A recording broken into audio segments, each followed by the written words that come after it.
दोस्तों आज मैं आप लोगों को एक ऐसा मेथड बताने जा रहा हूं जहां पर अगर आप उसको फॉलो करते हैं तो आप अपने मार्क्स को प्री में बहुत अच्छी तरीके से बढ़ा सकते हैं और अपनी जीतने की संभावनाओं को बढ़ा सकते हैं। इस वीडियो को बड़े ध्यान से देखिए। इसके दो सेगमेंट हैं। पहला सेगमेंट जहां पर मैंने जो मेजर सब्जेक्ट्स हैं हिस्ट्री, ज्योग्राफी, पॉलिटी और इकोनॉमिक्स, ये जो चार मेजर सब्जेक्ट्स हैं उनको मैंने जो लास्ट कुछ सालों की जो प्रायोरिटीज हैं कि जिस सेक्शन से क्वेश्चन सबसे ज्यादा पूछे गए हैं उनको मैंने फ्रैक्शन में कर दिया है, उसको मैंने तोड़ दिया है ताकि आपको पता चल सकेगा कि इस पर्टिकुलर सब्जेक्ट से मुझे कौन कौन से टॉपिक पढ़ने हैं। राइट। इस वीडियो का जो दूसरा हिस्सा होगा वो और भी ज्यादा इंपॉर्टेंट है। वो मैंने रिवर्स स्टडीज के बारे में बताया है। यानी अगले 60 दिनों में अगर आप रिवर्स स्टडीज मेथड की तरफ जाते हो, और मैं अपने स्टूडेंट का एक जो नोट्स भी लेकर आया हूं जहां उसने रिवर्स स्टडीज मेथड करके वो इस बार इंटरव्यू में अपीयर भी हुआ, तो आप इसके माध्यम से बहुत ही कम समय में अपनी तैयारी को बहुत अच्छा कर सकते हैं। तो चलिए हम शुरू करते हैं सबसे पहले उन टॉपिक्स के बारे में, सब्जेक्ट्स के बारे में जहां पर हम जो है वो जैसे हिस्ट्री हो गया तो उसमें हमें कौन कौन से टॉपिक्स पढ़ने हैं ताकि अब अपनी 60 दिनों की पढ़ाई को बहुत प्रिसाइज कर सके, टू द पॉइंट कर सके और अपने आप को प्रिपेयर कर सकें। चलिए दोस्तों हम लोग शुरू करते हैं पहले टॉपिक पे। और हमारा जो सेगमेंट है, जो आज का हमारा बातचीत का है, how to prepare for IAS pre in next 60 days, strategy क्या होनी चाहिए। अगर हम बात करें आज इंडियन हिस्ट्री के बारे में, राइट, तो भारतीय इतिहास के विषय में अगर बात करेंगे तो मैंने यहाँ टॉपिक्स को कुछ हिस्सों में तोड़ दिया है और किस किस हिस्से से किस तरह के क्वेश्चंस आए हैं इन पे हम बात करते हैं। तो जिन पर आपको सबसे ज्यादा फोकस करना है, जैसे पहले के समय में प्री हिस्टोरिकल पीरियड, तो आप देख रहे होंगे कि इसमें कई सालों से कोई खास क्वेश्चन नहीं आया। तो प्री हिस्टोरिकल पीरियड से आपको बहुत ज्यादा, जैसे पुराने समय में जो पत्थर की कुल्हाड़ियां, तांबा और ये सब पाया गया, इस पर क्वेश्चन ज्यादा नहीं पूछे जा रहे हैं। अगला आपका सेगमेंट हो गया इंडस वैली सिविलाइजेशन। यहां से क्वेश्चन जो है यदा कदा आते रहते हैं। सो अगला आपका सेगमेंट हो गया इंडस वैली सिविलाइजेशन यानी सिंधु घाटी सभ्यता। इसके बाद है वैदिक पीरियड। वैदिक पीरियड से जो है वो क्वेश्चंस की प्रोबेबिलिटी बनी रहती है, यानी आपको जो इंपॉर्टेंस देना है वो किस पे, वैदिक पीरियड पे आपको अच्छा खासा इंपॉर्टेंस देना है। इसके बाद जैनिज्म एंड बुद्धिज्म। आप देख रहे होंगे कि किसी भी साल जो है वो क्वेश्चंस को डिनाई नहीं किया गया और लगातार जैनिज्म और बुद्धिज्म, इनके दर्शन, इनकी फिलॉसफी, इन सब के लेकर जो है वो लगातार क्वेश्चन बना है। यानी हिस्ट्री पढ़ते समय इस पॉइंट पर आप किसी भी हालत में इसको स्किप नहीं करेंगे और इस पर आपका ध्यान बहुत ज्यादा होना चाहिए। अगला है मौर्यन पीरियड। मौर्यन पीरियड से इधर की तरफ जो है वो क्वेश्चन आने लगे और मौर्यन पीरियड से जो क्वेश्चन आ रहा है वहां पर, चूंकि मौर्य एक ऐसा सेगमेंट हुआ करता था जहां पूरा देश एक एकीकरण में प्रवेश करता है और अखंड भारत का जो सेगमेंट है वहां पर रखा गया था। और ऐसी कंडीशन में वहां की जो नगरीय व्यवस्था, ग्रामीण व्यवस्था, वहां की इकोनॉमी, वहां का व्यापार, वो सब जो है इस पे क्वेश्चन काफी पूछे जा रहे हैं। नेक्स्ट है पोस्ट मौर्यन पीरियड, यानी मौर्य के बाद का जो है सेगमेंट, यहां से भी जा सकता है लेकिन ये उतना इंपॉर्टेंट नहीं बनता है। नेक्स्ट है आपका गुप्त पीरियड। ठीक है, गुप्त भी जो है वो इंपॉर्टेंट है, यहां से भी आप क्वेश्चन उठा सकते हैं, पढ़ सकते हैं। इसके बाद है पोस्ट गुप्त पीरियड। पोस्ट गुप्त पीरियड जो है, जैसा आप देख रहे होंगे कि बहुत ज्यादा क्वेश्चन इसमें हिस्ट्री में जो है वो नहीं पूछे गए थे। ये आपके हम जब हिस्ट्री में हम प्राचीन इतिहास की तरफ जा रहे हैं। पोस्ट के बाद है अर्ली मेडाइवल, राइट, यानी मेडाइवल की शुरुआत में, तो सल्तनत काल जिसे हम लोग कहते हैं, यानी सल्तनत एरा, वहां से भी क्वेश्चन आते हैं लेकिन कुछ कुछ क्वेश्चन आ रहे हैं। तो अब आप इसी हिसाब से जो आपको चार्ट मैंने बताया है, इस चार्ट के हिसाब से अपनी पढ़ाई को आगे और पीछे लेकर जा सकते हैं। अगर आपने पूरी हिस्ट्री तैयार कर रखी है तो बहुत अच्छी बात है, लेकिन अगर आप नहीं तैयार कर पाए हैं तो इसके हिसाब से आप टॉपिक्स का फ्रैक्शन कर सकते हैं कि इन टॉपिक्स में मुझे ज्यादा जो है वो ध्यान देना है। ये पिछले 5 सालों में जो है वो कितने क्वेश्चन आए हुए और कितने नहीं क्वेश्चन आए, उसको देखकर जो है इसकी प्रोबेबिलिटी को चेक कर सकते हैं। अगर हम बात करें अर्ली मेडाइवल के बाद है दिल्ली सल्तनत। सल्तनत काल यानी कि जो मेडाइवल और सल्तनत का जो इन्फ्यूजन है, तो सल्तनत का जो आर्ट एंड कल्चर है वहां से क्वेश्चन जो है वो पूछा जा रहा है। ठीक है, जो उनका सेगमेंट है, जो उनका आना है, वो इसके बारे में क्वेश्चन आ रहा है।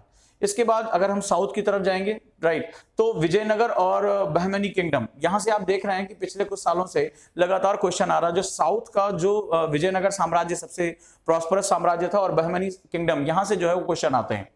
इसके बाद है मुगल पीरियड। नो डाउट यहां से भी क्वेश्चन हमारे लिए काफी जो है वो बनते इंपॉर्टेंट रहता है और इसमें अकबर की नीतियां या तमाम मुगल कालीन जो सेगमेंट्स है वो क्वेश्चन बनते हैं।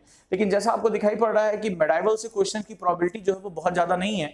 साउथ में स्पेशली विजयनगर और बहमनी में, चाहे उनका आर्किटेक्चर हो, चाहे उनका शासन व्यवस्था हो, उनकी नगरीय व्यवस्था, इन पर ये क्वेश्चन जो है वो out of the box question ज्यादा पूछ रहे हैं। तो ये हमारा पहला सेगमेंट रहा दोस्तों। इसके बाद अगर हम बात देखें, जहां पर हम लोग देखते हैं मुगल पीरियड के बाद अगला है आपका भक्ति और सूफी मूवमेंट। ठीक है, ये इंपॉर्टेंट बनता है और इसमें से भी क्वेश्चंस आते हैं, लेकिन आप देख रहे हैं इनकी प्रोबेबिलिटी क्या है। Then rise of Marathas. Rise of Maratha से बहुत ज्यादा क्वेश्चन जो है इधर पिछले 4-5 सालों में देखा है कि वो क्वेश्चंस नहीं बन रहे हैं, राइट। अगला है आपका establishment of British Empire in India, right, इसको आप पढ़ेंगे, यानी भारत में एस्टेब्लिशमेंट कैसे हुआ, कौन पहले आया। तो पहले इस तरह के क्वेश्चन खूब पूछे जाते थे, पुर्तगाली पहले आया, डच पहले आया, ये हुआ। लेकिन अब धीरे धीरे आप देख रहे होंगे कि इधर इस तरह के क्वेश्चन जो है यानी डाटाबेस क्वेश्चन को अवॉइड कर रहे हैं वो लोग, नहीं जो है वो यूपीएससी पूछ रहा है। इंडिया फ्रॉम 1757 जब हमने प्लासी की लड़ाई पढ़े, और 1856 यानी 1856 जहां हमारी आजादी की पहली लड़ाई मानी जाती है, पहला फ्रीडम स्ट्रगल माना जाता है, यहां से भी अब जो है उसके बहुत ज्यादा क्वेश्चंस नहीं बन रहे हैं। तो चलिए, इसका मतलब है कि ये जो हमारे पार्ट्स हैं उसमें हमें पता चल गया कि हमें अपना टाइम कैसे मैनेज करना है, कितने क्वेश्चन बनते हैं और किस तरह हमें जो है वो आगे और पीछे इसको लेकर जाना है। इसके बाद हमारा जो इंपॉर्टेंट आता है, क्योंकि इसी दौरान जो है भारत तमाम जो है वो सामाजिक आर्थिक सुधारों से होकर गुजरता है, यानी सोशियो रिलीजियस मूवमेंट।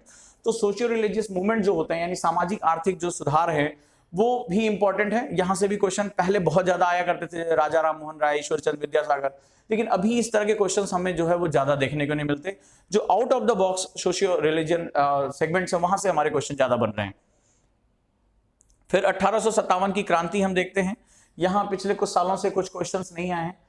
जो क्वेश्चंस अब आपको जैसे दिखाई पड़ रहे हैं कि इसमें बॉक्सेस सबसे ज्यादा है, ब्रिटिश एडमिनिस्ट्रेशन आफ्टर 1858, जहां पर सीधे भारत का साम्राज्य क्राउन के अंतर्गत चला गया था, महारानी के अंतर्गत, और वहां से भी हमारा जो लोगों ने डेवलपमेंट किया रेगुलेटिंग एक्ट से लेकर जो है वो आगे 1857 तक के एक्ट्स, और उसके बाद जो है सेगमेंट्स बनते हैं, वहां से क्वेश्चन पूछा जाता है, यानी यहाँ पॉलिटिकल एस्पेक्ट्स ज्यादा पूछे जाते हैं। फॉर्मेशन ऑफ कांग्रेस टू 1905, यानी कि जब एओ हुम ने जब कांग्रेस की स्थापना की, और 1905 तक, ठीक है, जहां कांग्रेस अपने एक जो है नरम रूप में ज्यादा जानी गई है, तो वहां से जो डेवलपमेंट्स हुए थे उन पर क्वेश्चन आप देख रहे हैं ज्यादा, यानी ये टॉपिक हमारे लिए इंपॉर्टेंट है, क्योंकि भारतीय राजनीति में ये सबसे प्रमुख जो है वो एक दल के रूप में उभर कर सामने आता है।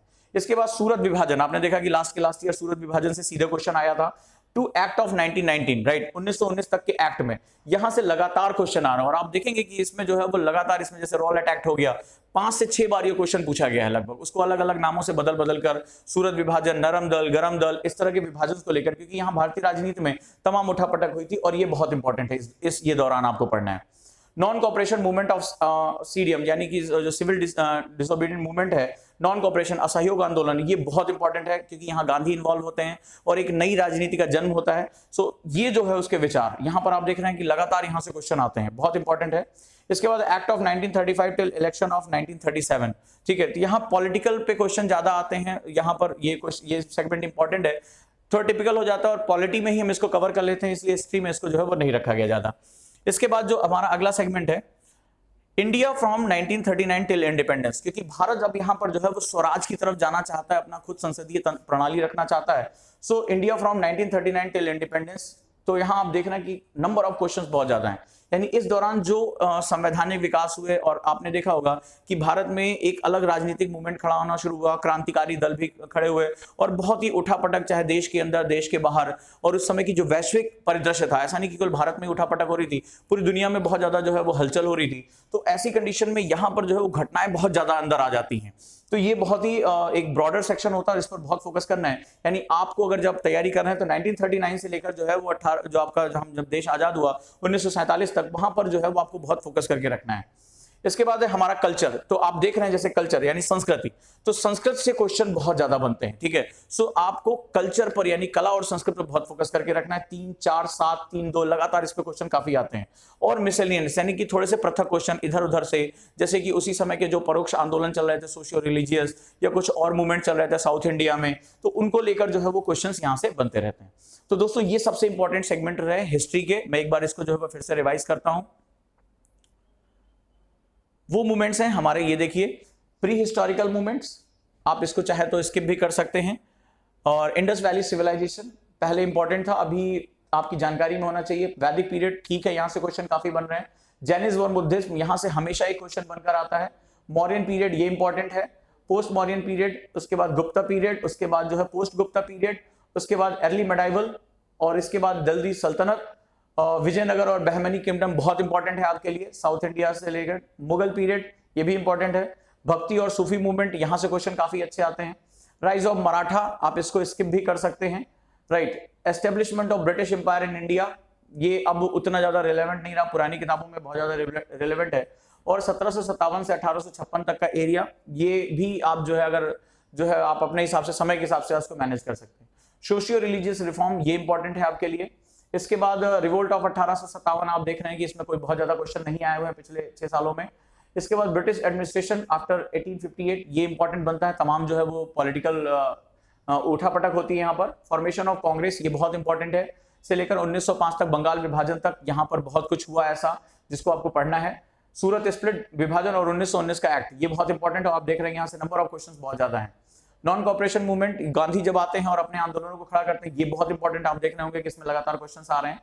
और India from 1939 to till independence, that's very important, क्योंकि यहाँ पर बहुत ही कुछ बड़े परिवर्तन हुए और आज का भारत जो है उसकी नींव वहां पर पड़ती है।